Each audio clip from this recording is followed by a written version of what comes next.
Salut les investisseurs, dans cette vidéo, on va mettre à jour l'analyse de Vusion Group. Abonnez-vous à la chaîne si ce n'est pas déjà fait. On commence tout de suite avec le cours de l'action. On voit que ça a bien décollé depuis 2020. On a fait un x10. On continue à monter là. Donc est-ce que c'est le moment de se positionner sur cette entreprise? On va regarder ça ensemble. Évolution du chiffre d'affaires. Donc en médiane, on est sur 30,5%. Énorme croissance. En 2024, on a fait 19% de croissance, donc c'est très bon. Pas d'acquisition à signaler sur la période, et puis même au global, on est sur 96 millions d'acquisitions, ce qui est rien du tout, comparé à la market cap du groupe. Donc là, on est sur une très forte croissance organique. On a récemment signé un contrat avec Walmart, donc tout va bien pour cette entreprise. On va regarder l'évolution du taux de marge. Le taux de marge brut se stabilise autour de la médiane à 27%, donc c'est pas un niveau qui est très élevé, mais on n'est pas sur un marché non plus sur une activité qui permet d'avoir des fortes marges.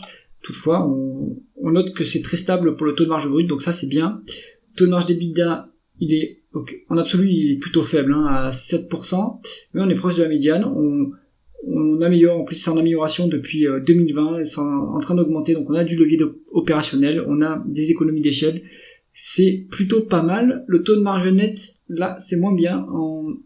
En médiane, on est sur 1%, et en 2024, on a fait moins 3% de résultats. On va regarder si c'est comptable ou si c'est sur les free cash flow. Alors, à mon avis, c'est qu'on n'a pas la donnée sur les free cash flow. En tout cas, à juin 2024, ils étaient très élevés. Les free cash flow, le taux de marge de free cash flow, il était à 28,4%, donc c'était vraiment très bon. À voir si ça reflète ce qui a été publié, je ne le pense pas.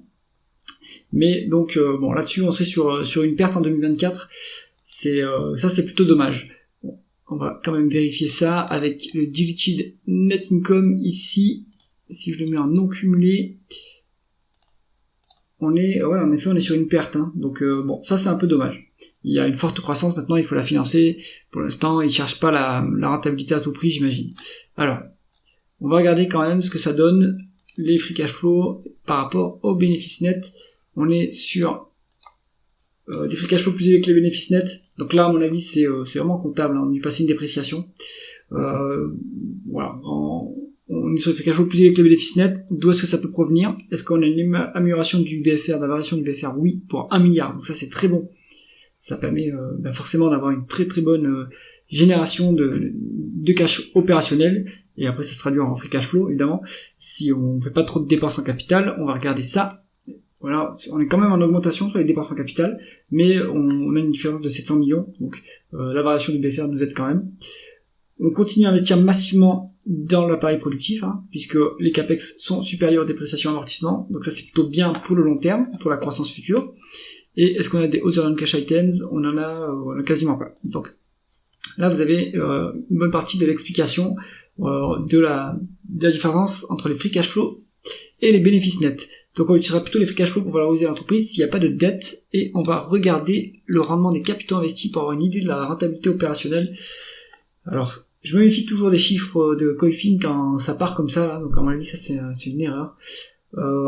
Sur 2024, on était plutôt à 10% de rendement des capitaux investis, donc ce qu'on voit c'est que c'est en augmentation. On peut pas forcément encore s'autofinancer vu la force de la croissance, mais en tout cas on est en amélioration, donc ça c'est un point positif à signaler. On va regarder justement l'endettement du groupe, on est cash net, donc ça c'est plutôt bien. On va pouvoir verser une rémunération aux actionnaires.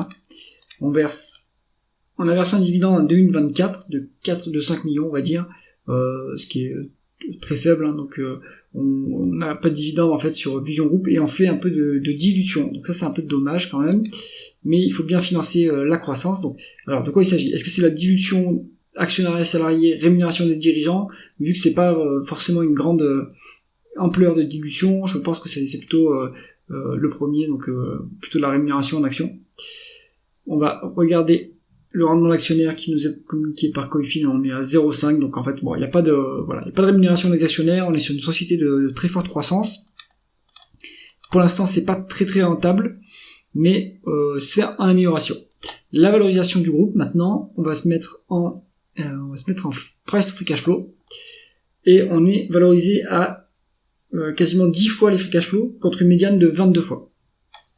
Donc, conclusion du dossier Vusion Group, Même si le cours est au plus haut, le multiple est au plus bas.